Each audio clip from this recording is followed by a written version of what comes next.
Well, once again, the Houston Texans are back at it, not making the best of friends with their current players, as J.J. Watt said on Friday. He has been released from the team. Joining me today to break this down is Eric Bay. Eric, thank you for taking this time. Yeah, definitely something we've been hearing about and rumors throughout the entire offseason, so not entirely surprising about this news. Yeah, for sure. It started with Deshaun Watson. I mean, even if we want to go all the way back to DeAndre Hopkins, this team has kind of been in shambles and it has kind of been destroying itself from the inside out. Now, Eric, when we talk about J.J. Watt and getting released, we are going to talk today about where he potentially could be going to. I mean, he's still got a lot of play left in him. He's the three-time Defensive Player of the Year, and just a handful of seasons really put up some great numbers, 7 forced fumbles. Eric, where do you think he's going to end up in this next season? Yeah, obviously a lot of interest in J.J. Watt, and as you said, former Defensive Player of the Year, probably not up to that caliber, but still, when he is healthy, can be an outstanding defensive player. And for me, one of the options that makes a ton of sense is the Green Bay Packers. Now, one issue is they will have to make the money work, but J.J. Watt is a guy who played his college ball at the University of Wisconsin, and this is a team that up front doesn't really scare you a ton. I mean, Dean Lowry and Tyler Lancaster do have their flashes, but not exactly big names. So I think a guy like J.J. Watt could come in and be that kind of, number 2 guy next to Zadarius Smith there at outside linebacker, give the Packers a great pass rush, and also they're in a win-now window with Aaron Rodgers. Who knows how long he'll be sticking around, and they don't like to acquire wide receiver help, so might as well give Aaron Rodgers some help on the defensive side of the ball, so maybe he doesn't have to score as many points as years past. And being in a win-now sort of situation and a Super Bowl contender are two big things for J.J. Watt. He specifically mentioned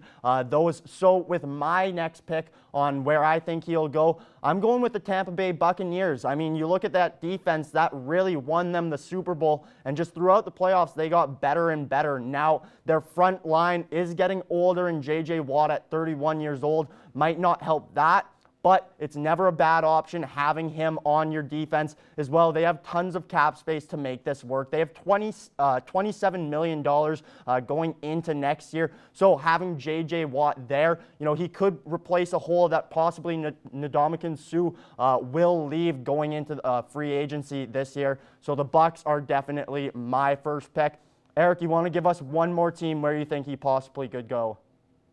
Yeah, this isn't a team whose window for a championship is wide open at the moment, but they definitely took some strides here last year, and that is the Cleveland Browns, obviously led by a great young offense with Baker Mayfield, but the defensive side of the ball could use some work. I think we all saw there in the playoffs, and J.J. Watt, obviously a guy who could help, and especially with Myles Garrett on the other end, J.J. Watt might be getting less double teams, be a little bit more open, and this could really skyrocket his production because, as we said, when he's healthy, still roughly a sack a game player. So with Myles Garrett taking most of the attention could be huge for this team, and also money-wise it will work because Olivier Vernon is coming off the books, had some injury issues, so I think he could slide right in there nicely and also would make a great matchup against his brothers on the Pittsburgh Steelers. That would make for an interesting North Division there, as they would play a handful of times each season. I mean, I'm sure the Watt parents wouldn't mind that situation either. Now, Eric, with my final team that I believe he could go to, I'm going with the Seattle Seahawks, sticking up north